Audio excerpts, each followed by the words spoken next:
preparation, let me say something, and I hope that you, I'm in ambivalence because I try to communicate with you and with my people as well. My English, I'm born in Vietnam, so even I've been in the United States for a long time, I still have my accent. Well, the title of the talk today is slightly changed because whoever prepared the meeting, he be ahead of my time. We have the title is dyskinesia versus syndrome. What is in the name? Let me start with saying that this topic has some personal touch with me. I lost a son, okay, and my son was treated with neuroleptic, and at the end of his life, he developed the symptom. So he ended up ending his life. And my wife then put our asset, devote to the purpose. So that's the reason we have this talk. And I start out, set it up, but I don't want my emotion to get involved because you get hot-headed. So I try to put it together. So I start out with the personal issue on with the World Federation Neurology Journal with the name dark dive syndrome, where I put in the first time proposed the word dark dive syndrome for the topic. But the word dark dive syndrome is not invented by me. So let us start. So, okay. So our intent to update and define dark dive dyskinesia and dark dive syndrome, define different dark dive phenomenon, define the difference between neuroleptic-induced Parkinsonism and dark dive Parkinsonism, and potential neuroleptic uncaused Parkinson disease. Discuss try on to achieve consensus in terminology. Now, the problem starts because we neurologists are behind this, a little bit behind. Especially the field of movement disorder is far, far behind. Clopidogrel was introduced in 1952. The term extrapyramidal syndrome, similar Parkinsonism, was reported in Swiss conference in clopidogrel in 1953. So Dr. Farren can take credit for his country pioneer work. The term extrapyramidal, coined by John Peirce in 1898, was used by Kenyan to indicate a motor pathway different from pyramidal tract. But I would recommend all of you, when you white paper, avoid the extrapyramidal syndrome, avoid this word, because a lot of editor-in-chief will reject this term. So you end up get delayed or get rejected out from the desk without the reviewer even see it. Now, then Steck 1954 definitive description of drug-induced epipyramidal movement disorder. Then 1959 we have the term neuroleptic, come from word seething, applied to dopamine receptor blocking agent used as antipsychotic and causing extrapyramidal side effect. So extrapyramidal is in there. Schoenecker, very interesting, in 1957, was the first one described the delay effect of the treatment. Think about it. We, even until today, we give a medication, we stop have side effect, we stop it. That's how we think. Now, what do your colleague will think about that someone take a medication, stop 2-3 months later on, and you blame this the drug.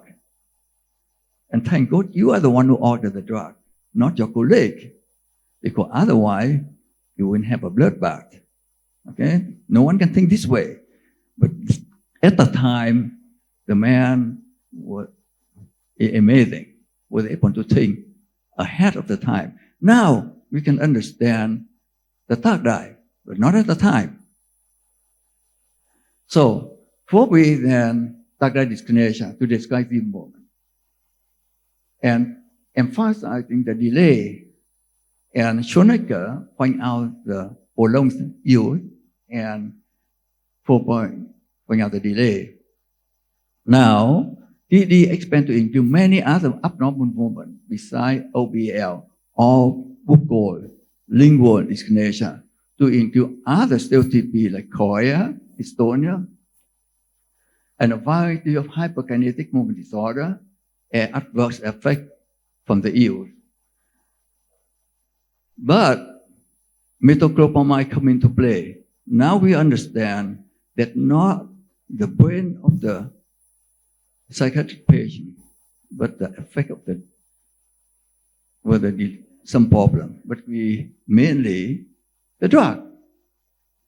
So on DRBA, with the post-treatment exception, clozapine have been associated with the development of third eye dyskinesia. From that time onward, the term third eye dyskinesia was used to describe not only the OBL, or buccal and lingual. Well, Parkinson was not included, but then we begin to see Parkinson. But I will get into that. The term third eye syndrome was introduced in 1973 in an editorial, not in a paper. Okay? 2018, Dr. Khan find that Cường and some of you have went to my office known about, yeah, very deep thinker, okay? And my son have, okay, I know what it is, but couldn't talk as a father because we are in a turmoil. My wife and I would try to survive with it. And so we asked my associate to help us dealing with this type, because in America, you cannot treat your closer relative. That's considered unethical. Dr. Five was the third person observed from outside. Then we come. He doesn't have the all mandibular lingual movement. He has only the neck movement. And most of you know I was working on cervical dystonia. But for me, it brings back a story 15 years before. I was in New York City as a fellow for Stanley Ford at Columbia University. And Stanford object to using neuroleptic for patients with tic and Tourette. In town, however, Cohen was giving even neuroleptic, he was authority on it because he gave neuroleptic patient don't have the tic anymore. And Stan would argue that they wouldn't get third eye dyskinesia. And Cohen will swear that they never have it. Both of them, later on I find out, when my son had it, both of them are right. And turn out that people who have technolytic when they're young have tendency to develop third eye dystonia or dystonia. And the lingual movement, mostly in the elderly. So that's the story. Now, so Fry and I also realized that the field of movement disorder developed nearly 30 years after the psychiatrist. So when the psychiatrist see the movement, they don't know what they talk about. They talk about something, but they don't know the definition of the movement, what chorea is, what stereotypy is, what Parkinsonism and dystonic. All these terms were not there, and was a confusion with all of us until the Phiên movement. And may I say something? I actually was one of the 10 or 15 person in the field. I was in the ranking of the people who get into the field at like about number 5 and number 6. The first Stanford and was one of the first one who found the field and make the term. So Dr. Phi and I decide to work together, to put it together. She was a trainer by me, and she very meticulous person. Very low. Oh, sorry. So we published the paper and described the neurology in 2018. And I edited a special issue together with Dr. Hauser. And we're luckily at the time when we proposed that, on the biggest gun in the field, only standing behind. All of them agree to it. So the generosity of the people who behind it make the paper become acceptable. So that leading to this one. Two years ago, the DSM-5. The DSM-5 people who work in psychiatry, we consider the Bible. That's it. That's the Bible of psychiatry. Go there. Don't discuss anymore. Okay. Cite this paper. Okay. And this paper also on the issue that I edit. So with that backing and my son passing, I decided to launch a study group. You know, you want to convince the enemy, you have to get your enemy to discuss with you. So we create a study group, a dark night study group, consists of 13 neurologists and 13 psychiatrists. So we had an equal number. And at first, we thought that we have 13, one more person to change, but we decided to make it tie so that we can convince. And I stepped back as a leader, have Dr. Friedman, another person, step in as leading the knowledge group, and psychiatry would have one leader, and our foundation funding the initial study. So we use the Delphi panel. After many working, you know, how to convince 13% is not an easy, 26%, and then we getting in a PhD on statistics, neutral, so we can convince. Now we go to the next one. Now, the phenomenon of TD may overlap with other hyperkinetic disorders that occur spontaneously without biohistory to exposure to DRBA. You have the spontaneous dyskinesia. It happens in the normal Asian population. The one who don't have teeth, we have the movement, the elderly, the all mandibular movement of the elderly. Especially if they don't have teeth, what they do is they use the tongue because they don't have the sensation of the lower jaw anymore. So they use the tongue to find out where the lower jaw is. So you want to treat it, you get them the teeth, okay? But when they have a lot of drooling because the production of saliva is stimulated by the lack of contact of the teeth. There are a hole in it. So the brain thinks that you have food in the mouth, so they secrete saliva. And you see the stereotypy in untreated individual with autism and schizophrenia. Peripheral-induced dyskinesia, such edentulous dyskinesia, we should talk about.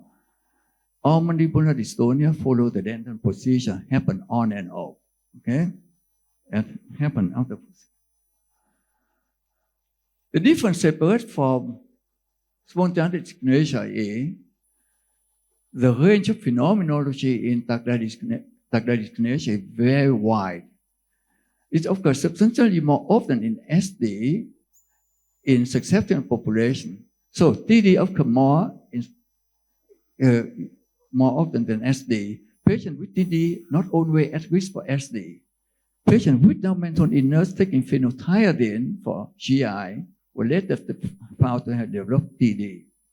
So substance TD drug-induced disorder and not a psychiatric problem.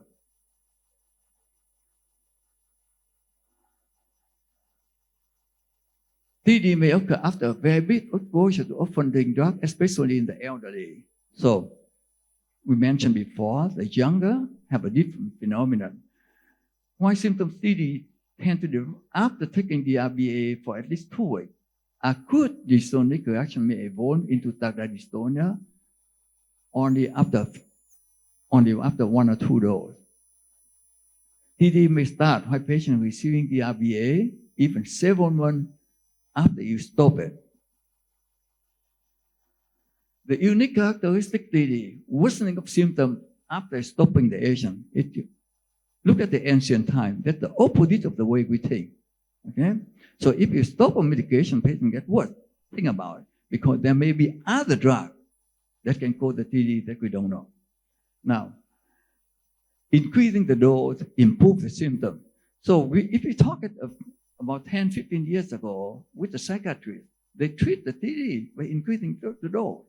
And the TD symptom may appear by decreasing the dose. They are normal. You decrease the dose, the symptom appear. So some patients think that was a psychiatric symptom.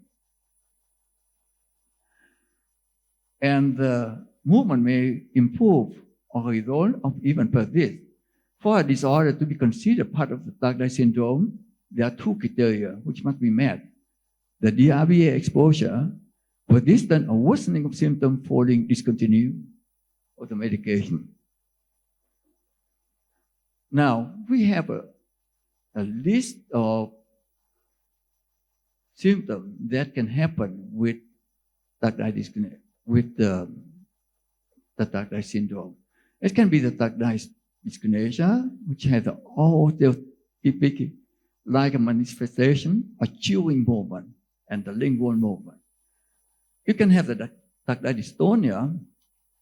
Actually, the tactile dystonia is in the patient very often. That characteristic, especially the jerking backward movement. And when you examine the patient, you see the thinning of the hair in the back of the head. The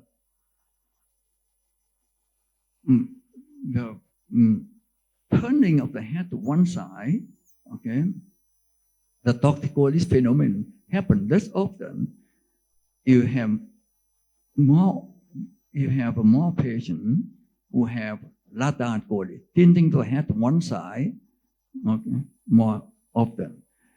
Then you have tactile akathisia, increased restlessness with stereotypic movement such as crossing, uncrossing leg, or marching in place.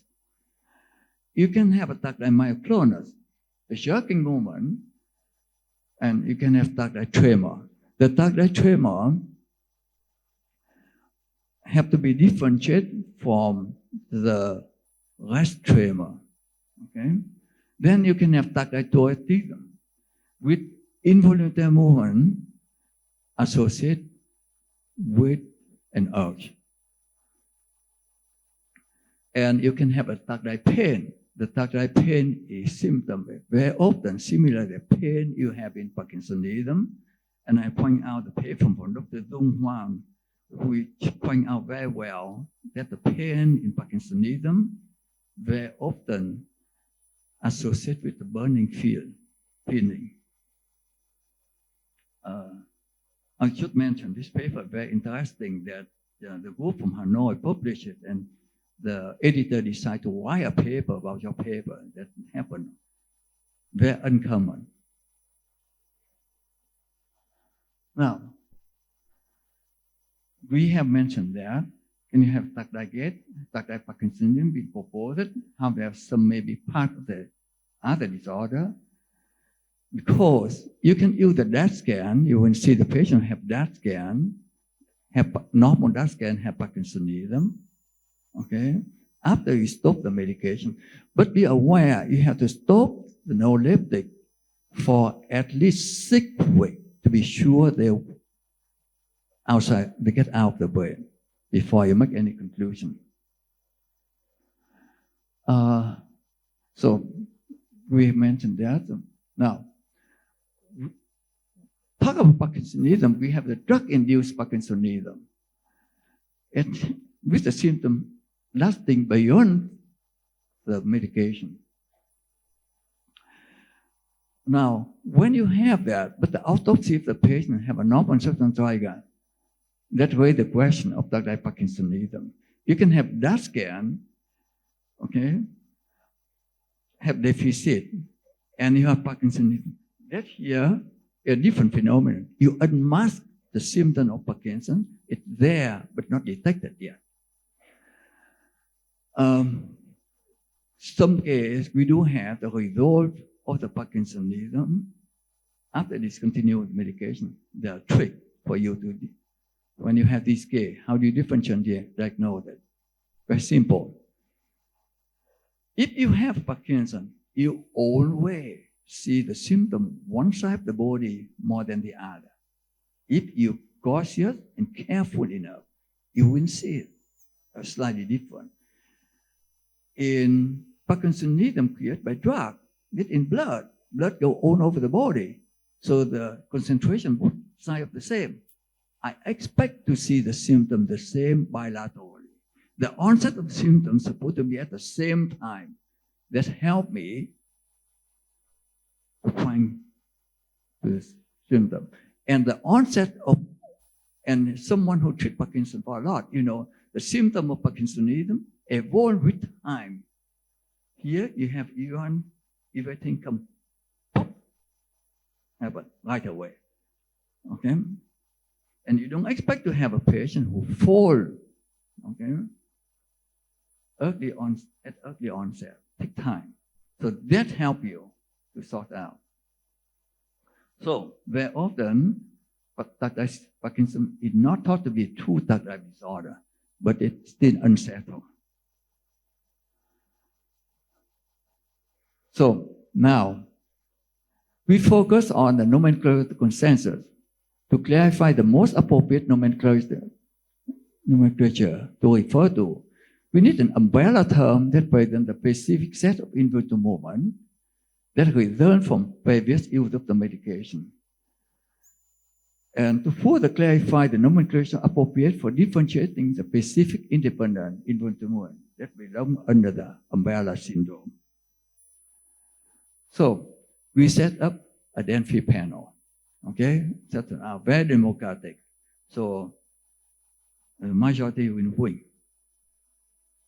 So the group consists of 13 as I mentioned. We then set up a steering committee, equally from both sides, to advise. Okay, and we go through different voting procedure and nomenclature. After we agree on it, we hear the result of what we do. Okay. When referring, but I go to that, I want to mention here the result. 2 years of negotiating that the tardive syndrome term finally get accepted by majority, except a few hold out. Take us 2 years, many discussions to get there, that everyone agree that tardive syndrome, except a few one, other term was proposed, but not majority accepted. So this better outcome. And with it, I